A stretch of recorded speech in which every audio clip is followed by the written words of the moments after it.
पहला विषय तो मैं एक दुखद समाचार हमारे लिए है उससे शुरू कर रहा हूँ। हमारे एक विधायक पाशापुर के श्री राकेश दौलताबाद,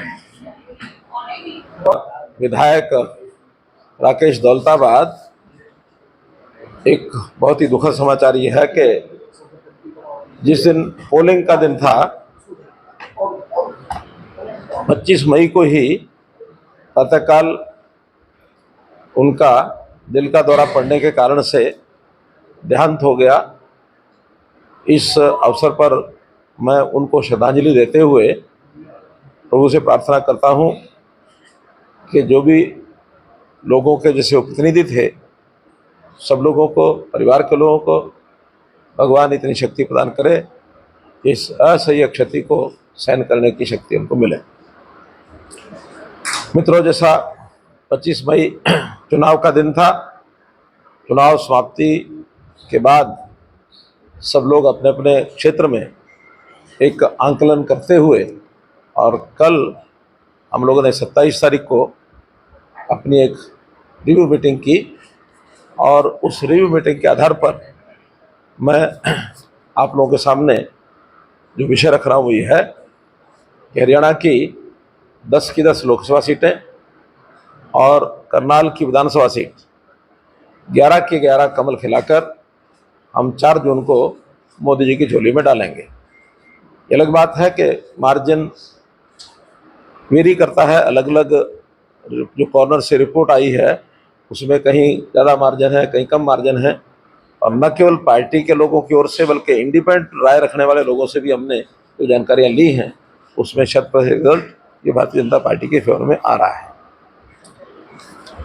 चूँकि बहुत ऐसे विषय हैं जो चुनाव के दिनों में एक आरोप प्रत्यारोप के रूप में भी लगे हैं। मैंने तो हमेशा यही कहा है कि कांग्रेस एक प्रकार से हार का जो एक मुख्य कारण उनका, उसके कारण से बौखलाई बातें उन्होंने की हैं। देश भर की बातों में भी उनके नेताओं ने उसी प्रकार से कहा, और हरियाणा के बारे में भी इसी प्रकार की जो हरियाणा के नेता हैं उन्होंने कहा है।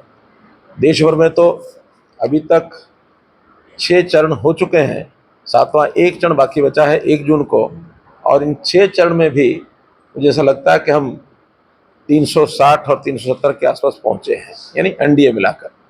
और 7वें चरण में मेरा ऐसा मानना है कि निश्चित रूप से हम 400 को पार करेंगे। उसके बहुत बड़े सॉलिड रीज़न है, कारण है। बड़ा कारण तो ये है कि मुख्य रूप से 2 ग्रुपों में ये प्रतियोगिता चल रही है। इसको चुनाव कहें, लड़ाई कहें, युद्ध कहें, प्रतियोगिता कहें, कुछ भी कहें, जिसमें एनडीए की तरफ का हमारा एक निश्चित सारा सिस्टम देश भर की जनता को पता है कि कौन प्रधानमंत्री बनेगा, कौन हमारी टीम है, कितने हमारे दल हैं, कौन उसमें डोमिनेट कर रहा है।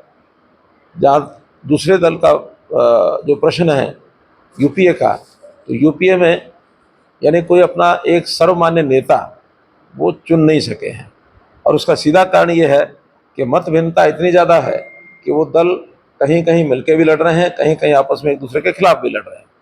अगर वो हरियाणा और पंजाब में कांग्रेस और आम आदमी पार्टी मिलकर लड़ रहे हैं तो दिल्ली में आमने सामने लड़ रहे हैं। इस प्रकार से और अन्य प्रांतों में भी अन्य पार्टियों के भी ऐसे विषय हैं, कोई किसी प्रकार का सामंजस्य उनका दिखाई देता नहीं है। नेता के नाते हर किसी के मन में लार टपक रही है कि जैसे कल ही यूपीए जीत करके और प्रधानमंत्री बनने वाले हैं।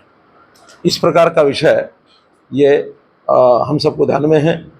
और जहाँ तक इश्यूज़ का विषय है, हम लोगों ने, क्योंकि लोकसभा का चुनाव है तो नेशनल इश्यूज़ पर ये चुनाव हमारा दायित्व भी है, और लड़ना भी इसीलिए चाहिए दुनिया को नेशनल इश्यूज़ का पता लगे।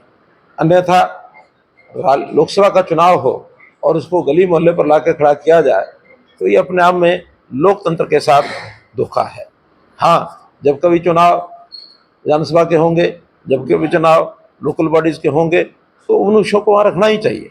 लेकिन आज देश में पूरे देश का स्थान दुनिया में क्या बना है, हमारे देश के लोगों में कितना अपने आप में विश्वास जागा है, चाहे वो राम जन्मभूमि का विषय हो और चाहे धारा 370 का हो, चाहे 3 तलाक की बात हो, चाहे गरीबों के लिए स्कीमें बनाने की बात हो, उसमें आयुष्मान की बात है, उसमें हर घर में जो सुविधाएं दी गई गरीब परिवारों में, उनको प्रधानमंत्री आवास योजना के अंतर्गत मकान बना के दिया, घर घर में पानी पहुंचाया, हर घर में बिजली पहुंचाई, हर घर में गैस सिलेंडर पहुंचाया और गरीब लोगों के लिए आयुष्मान भारत का कार्ड इसकी गारंटी सबकी दी है।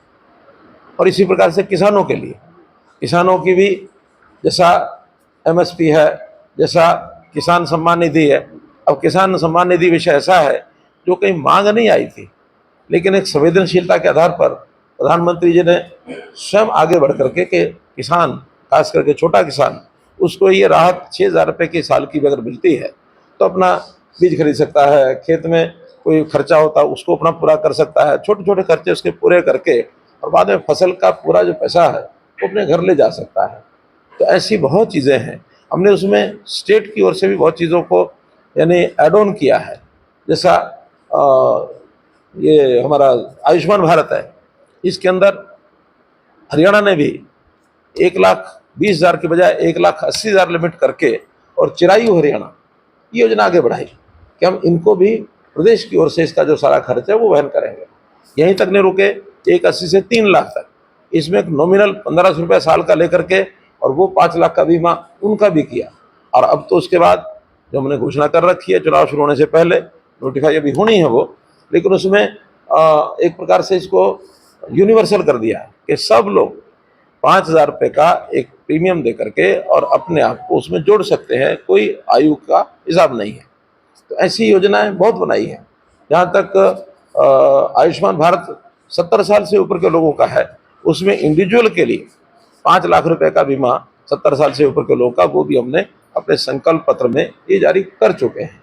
तो ऐसी लोकहित की योजनाएं, ऐसे नेशनल इंटरेस्ट के इश्यूज आज निर्णय प्रक्रिया में मोदी जी, अमित शाह जी, इनका देश और दुनिया में धाक जमी है कि कितने कॉम्प्लिकेटेड इश्यूज होते हैं, उसको कैसे सरल तरीके से और उसका निर्णय ले लेते हैं।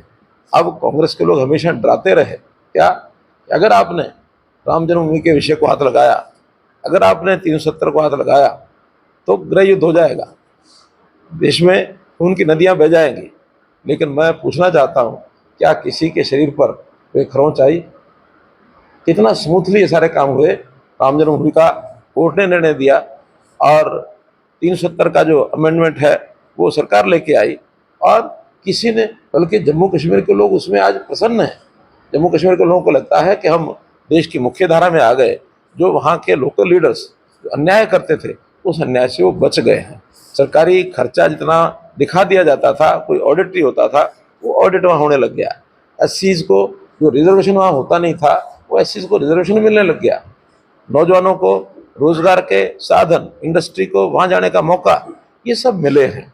कुल मिलाकर जम्मू कश्मीर की जनता भी इस विषय को सराहती है। जो कांग्रेस के लोग यानी मुसलमानों को अपना एक वोट बैंक मान के चलते हैं, आखिर उनके प्रति अगर उनकी बहुत ज़्यादा लगाव और सहानुभूति होती तो मुस्लिम महिलाओं के साथ ये अन्याय लगातार न चलता, जो अन्याय 3 तलाक के रूप में मुस्लिम महिलाओं को झेलना पड़ता था। मोदी जी ने उसको समाप्त किया।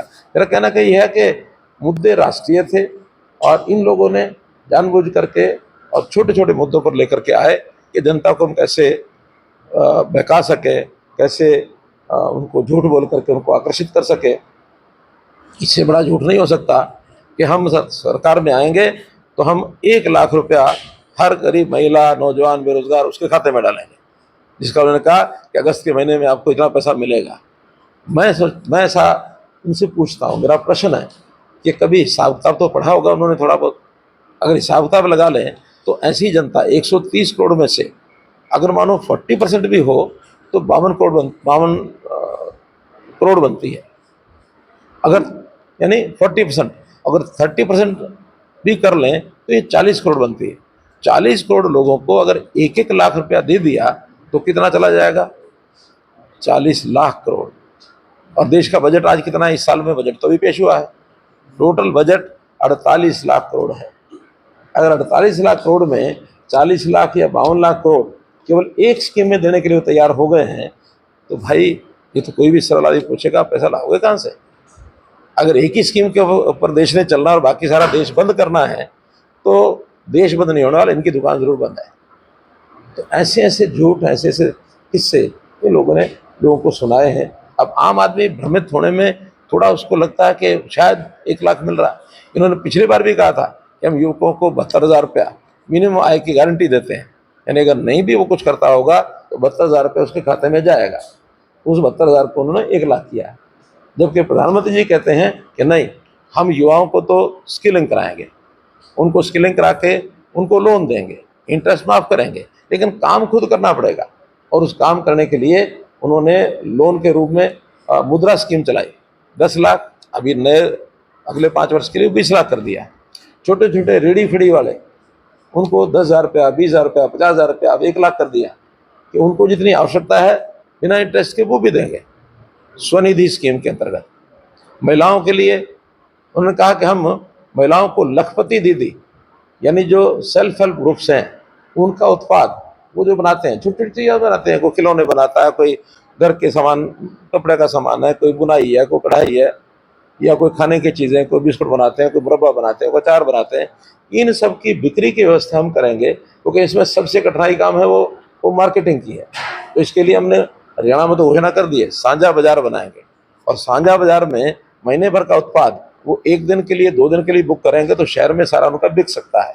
तो ऐसे सभी सेल्फ हेल्प ग्रुप के लोगों को बिक्री के नाते, अगर उनकी बिक्री होती है 1 लाख से 2 लाख रुपये साल का, ये कमाएंगे। उनको लखपति बनाना है, लेकिन कमा के बनाना है। मुफ्त में दे करके लखपति बनाना, उससे स्वाभिमानी व्यक्ति तो कभी आगे आता ही नहीं है।